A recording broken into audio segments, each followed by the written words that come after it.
Welcome back, everyone. We're here with psychologist and best-selling author Dr. Jordan Peterson. We've talked a lot about his book, 12 Rules for Life, but there are two initiatives he's focusing on as well: Understanding Myself and Self-Authoring. Let's hear more about those.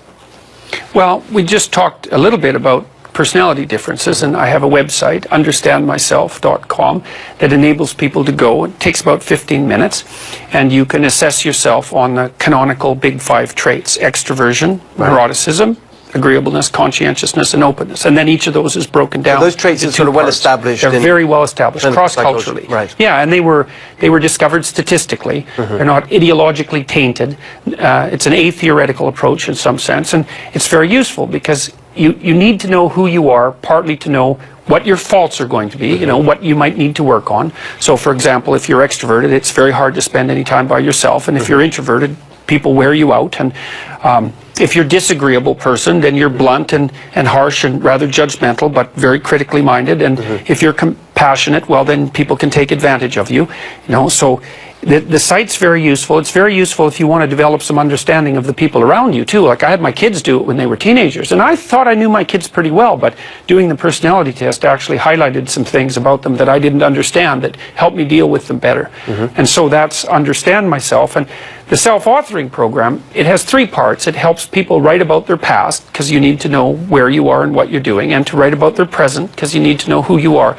But most importantly, I would say, to write a plan for your future. And people don't generally do that. And so this is a guided writing exercise that helps you decide if you were going to take care of yourself, like you were someone responsible for helping. Yes. That's rule 2. Yeah.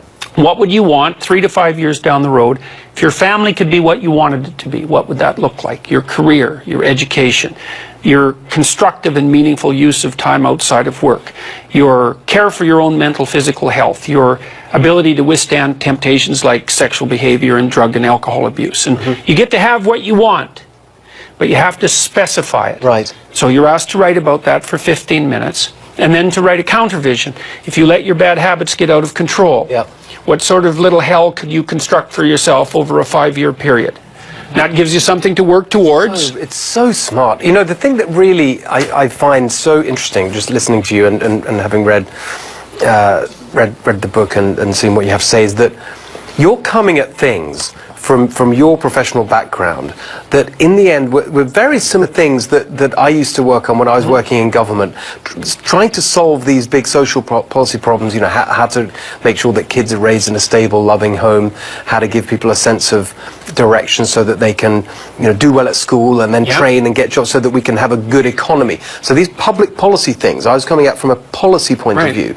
But actually, I think what you're tapping into, and the reason you've had this amazing response, is that going at it from a personal point of view is much more powerful. I can tell it's you much more powerful than government and politics and policy. Well, I see people nodding. It's certainly a nice adjunct. So university students who complete the Future Authoring program are about 30% more likely to stay in school. And that's particularly true if they're non-Western ethnic minority students. It has a disproportionate impact on them. So that's that's very exciting for us, and so it's a fairly straightforward intervention. And it's certainly, the interventions also, the literature indicates, not research we've done specifically, that writing out a life plan like that is very much likely to improve your health, because it makes you less stressed when you specify the future, and more hopeful because you have something to work for, and also more productive. It's really powerful. We'll make sure that we'll put all the links and the information you need to follow up on that. Follow us at NextRevFNC and at Steve Hilton X. We'll be right back with Dr. Jordan Peterson right after the break. Stay with us.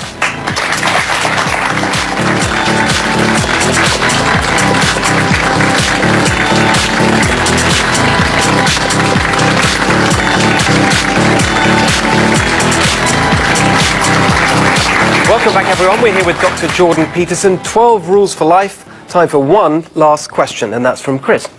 Thanks for being here, Dr. Peterson. Rule 7 of your book, you say, pursue what is meaningful, not what is expedient.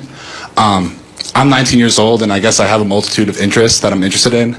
I guess my question for you is just, how do I properly identify which meaningful pursuit I should take on? And you spoke about it a little bit just now with the Future Authoring program, but how do young people in particular properly identify which meaningful pursuit they should take on for the rest of their life? Well, you're going to do it badly. But that's okay. You have to experiment around. And so imagine right now, because you don't have a lot of experience, that your sense of who you could be and what you should do is somewhat vague. Pick something and hit it hard. Hit it as hard as you can. Like, commit to it and pursue it and see what happens. Now, what may happen is that you find that you've picked the right path. But what might also happen is that as you walk down that path and accrue the experience as a consequence of diligently pursuing that goal, you may change and you may incorporate information that shows you that your goal wasn't correct, and it starts to move. And then that's okay.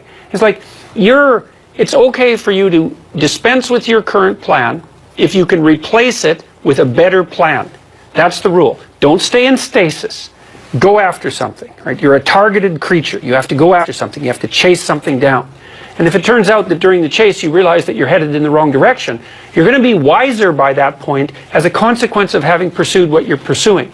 So you can imagine that maybe that's where you're aiming, but you can't see very well, so it looks like it's over there to begin with. So you walk in that direction, and you get a ways, and you think, my vision's changed. Now I can see it over there. Then you walk that way, and then this way, and then this way. And as you do that repeatedly through your life, you zoom in on what you're actually supposed to be pursuing. So you're going to make mistakes, but don't wait around, because the clock ticks, right? And so this is something I've really learned as a clinician. It's like, get at it, pick a goal, hit it hard, and then be willing to let go and adjust as you move forward. That's such a great advice, I think. It reminds me of a saying I always love, which is the only way to do it is to do it. Just get on with it. Coming up, more with Dr. Peterson, including information on his speaking tour. Don't go away.